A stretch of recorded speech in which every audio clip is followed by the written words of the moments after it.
All right, we're live. Awesome. What's up, guys? Sean Bowen, Full Circle Investment Group, and wholesalingoutofthebox.com. Back for another lunchtime live. And today we're talking about door knocking. It is a tried and true old school tactic, and it does work. So we're going to get into that here shortly and get into it and kind of deep dive it and talk about some of the experiences, some of the things that we have with people that have done it on our team. People, we've got stories that have gotten where we recommended it to do them, and all the craziness that comes from it. So, guys, as you're coming in, please click the link that allows us to see who you are and where you're coming from. We always have this streaming live right around lunchtime.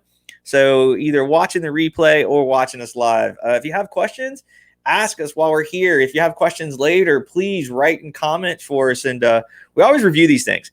We always go over and make sure that we're seeing what you guys have as questions to try to answer them and give you good feedback or maybe some feedback from other people that their situations of why or how things happened with them. So it's always really good.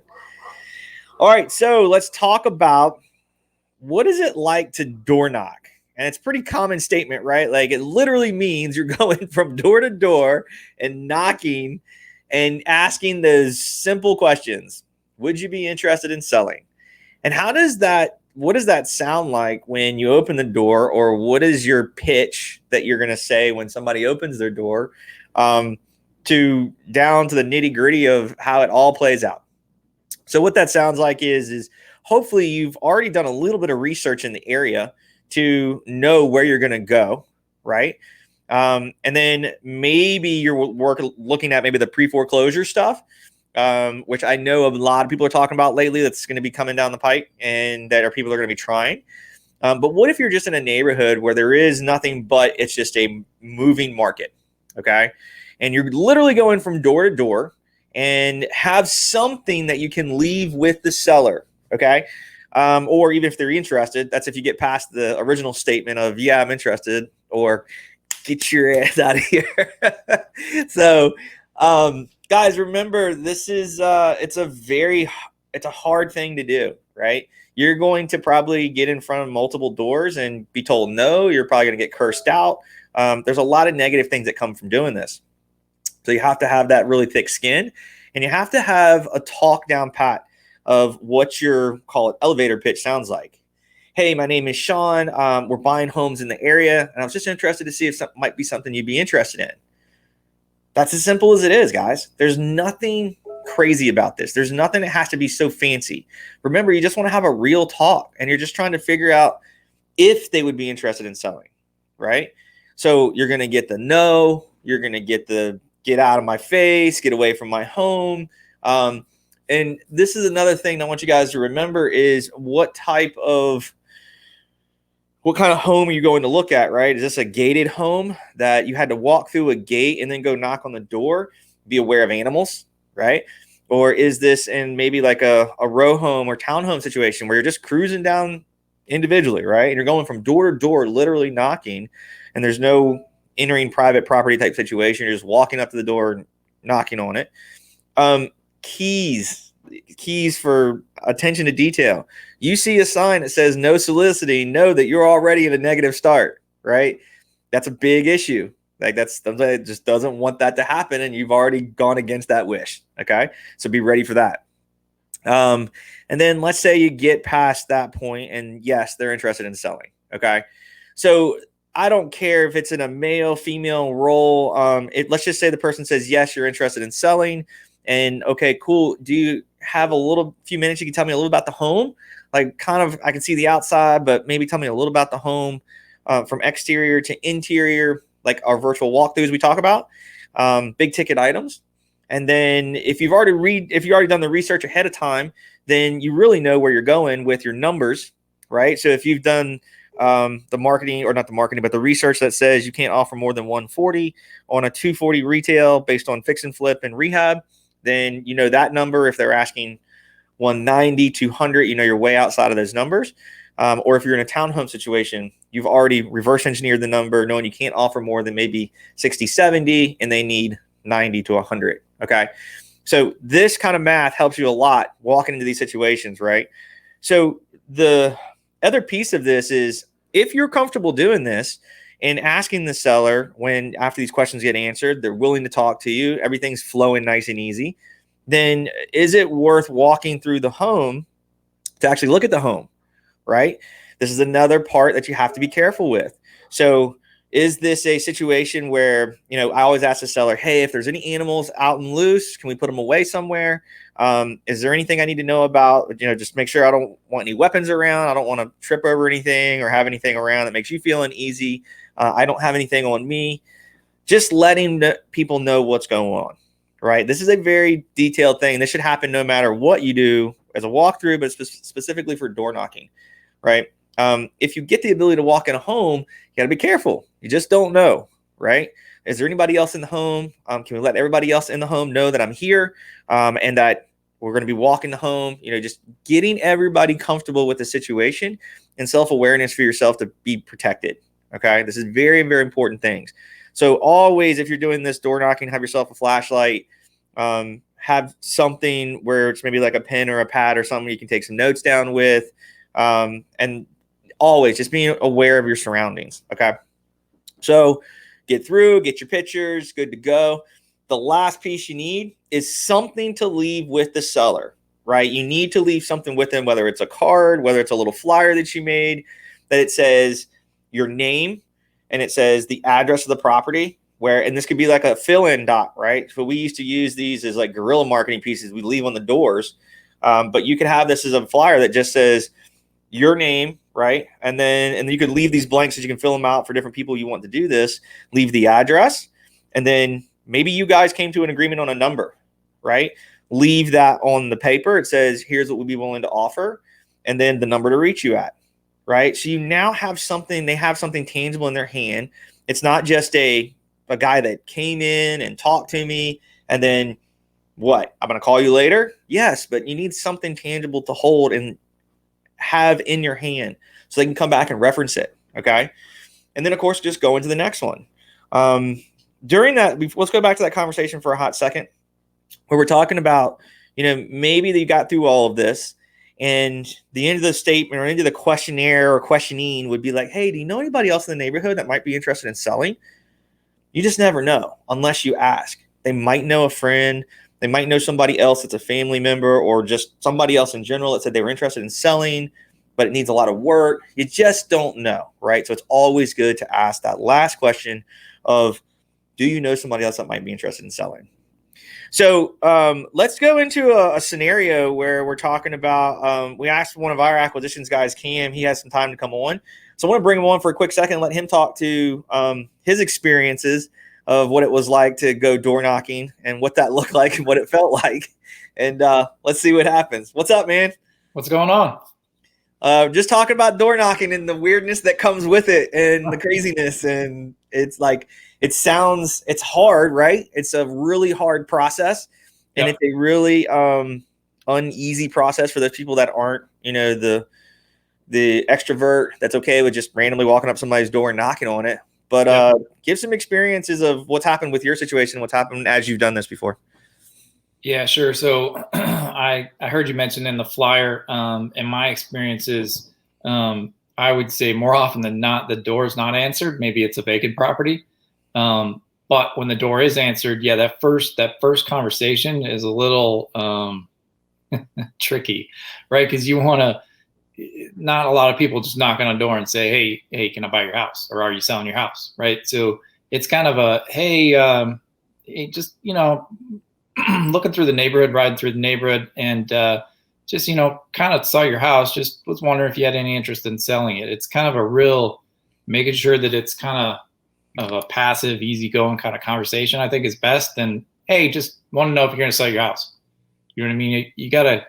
It's going to catch somebody off guard. Nobody's going to, open the door and be like, oh yeah, I figured somebody come by and ask me that. No, nobody's going to do that. Right. So that tip about the flyer is awesome too. And I had a simple flyer I had back in the day and some tape, and I would just put it on the door and fold it up, of course, so they had to open it. Right. So it just didn't scream from the street what it was. But just a slight twist too, maybe on door knocking from those who might be more introverted is normally you're driving for dollars when you're door knocking, right?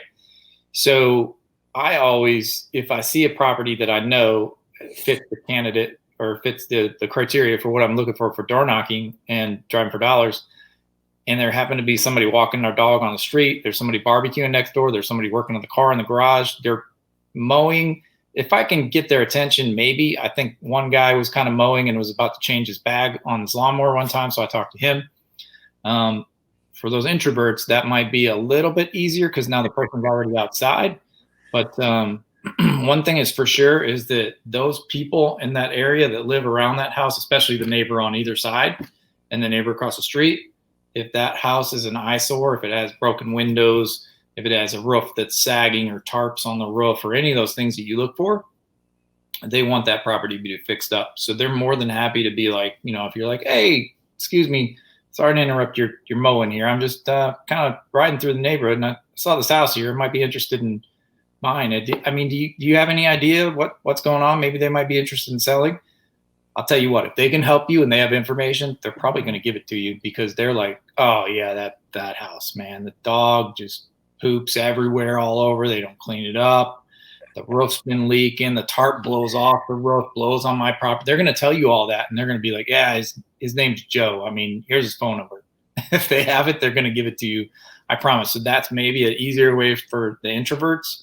I promise you, they're not living next to that house with their house and their nice landscaping and mowed grass and just thinking, man, I love these neighbors next door. They're not thinking that. Good. How about like an example of a time that you had been doing this and what it was like? What maybe give like a crazy scenario that's just talking to like, hey, this is what happened, so be aware. Yeah. So one time I did this and it was an older lady. And so I knocked on the door, right? And she opened the door just a crack, right? But the storm door was still shut. So that screen door was there with the storm window up and everything. So no screen. And she said, yes, and I said, hey, ma'am, how are you doing? My name's Cameron, just trying to, and she just shut the door. And I'm like, what just happened? Right. So I get just another little knock, cause I don't know, maybe she slipped and pushed the door. I really couldn't tell what had happened. And she opened the door again. She's like, I'm not buying anything, young man. And I said, oh, well, that's good, ma'am, because I'm not selling anything. What do you mean? No, I'm not selling anything. Well, why are you knocking on my door? I'm just interested to know if you might be selling your house. She's like, selling, So it kind of took a twist, but I could have just walked away and not knocked again. In the end, she told me she wasn't selling. I left my car with her. I followed up. That didn't turn into a lead, but I would say I pushed past to make that connection. And we ended up having a conversation about that. I was just looking to buy houses in the neighborhood. The same thing that you mentioned. I asked if she knew if any of her other neighbors might be selling, and I mean, we ended up having a nice conversation. She eventually opened the door all the way and still stood there with the glass between us. Yeah. We almost got comfortable enough to come out. But before that, she was talking through that 3-inch crack. And I was like, I don't know if I can get the door just slowly started opening the more we talked. And I'm like, okay, this is a good sign, right? Oh, yeah. That's a good one. Yep. Awesome, man. Well, thank you for jumping in here and sharing with us. And thank you for the little bit of tidbit about what happens on that kind of stuff, because it's real, man. And this is stuff that people just don't know about. Yep. Like they don't know until you go, and you'll have all these experiences and you'll have all these stories after you go do this 1, 2, 3, 5 times. Yep. Pretty interesting. So, all right, man. Yep. Thanks for jumping in here. Appreciate it. You're welcome. See you later. All right, later. All right, guys. So again, Cam's jumping in here, give you a quick little story. The other story I want to give you guys an example of was we have one of our acquisitions guys, Jacob, that he went and did this same thing.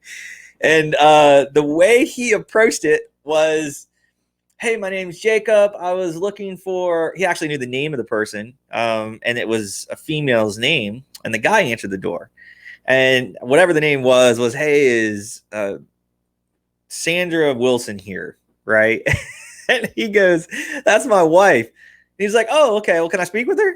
And the guy was like, what do you want with my wife? So you got to be careful about your wording. It's usually better to not use any names and just ask questions, right? Always be asking, never be telling. And then just be real, but be very transparent about what you're doing and how you're doing it so that you're careful with it. Okay. And then we've had a deal that we actually have had for quite some time, guys. This is the longest file we've ever had. This thing has been over a year. It's got crazy title issues in it, and it's just nuts. But it was from door knocking, and it was actually talking to an agent that we work with that had gone and done the process and found the deal. And it was pretty interesting, right? But again, this talk today was all about door knocking and the experiences that happen and the little things to do in order to go out and get some traction, get some leads, get that practice for appointment out, get that talk out, right? The jitters of what happens when, whether you're an introvert, extrovert, you're just whatever it is, like, get the uneasy out, right? This is practicing this. This is going negative, getting things bad that are going to happen. So what? Who cares? Okay. Like, if this is what you want to do, you have to get more and more comfortable with the process of talking to sellers. It's not easy, right? If you're a person that never been in sales or never had to talk to somebody randomly that you didn't know or have no background whatsoever, and you literally walk up to them out of nowhere, that will make you more, it will get you better quicker by doing that process. So this would be just like practice for appointment. You're walking and talking and door knocking to get better at your talk of talking to sellers that possibly are motivated, right? And possibly not, right? So it's a numbers game. You got to get out there. You got to get the numbers rolled in, and you got to keep tally of how many people, right? Keep a sheet that says how many doors you actually knocked, how many people said yes, how many people said no, how many people said, jump off a bridge. Keep track of this information so that you can go out and really get a good idea of what it takes. Okay. And it will be uneasy, and it will be very unsettling for those people that aren't comfortable doing that. So all good. So guys, thanks again for taking the time to join us today. If you're watching the replay, thank you so much for, spending the time to watch this. If you would, always leave us a comment. Leave us something about, your ideas and maybe some experiences that you had when you did this. And what did that look like? What did it feel like? Right? There's always going to be some really interesting stuff that comes from this, guys. I promise you. The stories never get old. So again, if you ever need anything from us, feel free to reach out. We're always here to help. And if you're looking for any of that new information or things that could help you in wholesaling, check us out at wholesalingoutofthebox.com. Always things over there to help you in your wholesale business and help you get more fluent, get you more organized, just little things that help in the wholesale industry. So again, guys, thank you for taking the time, and we'll see you on the next one. Later.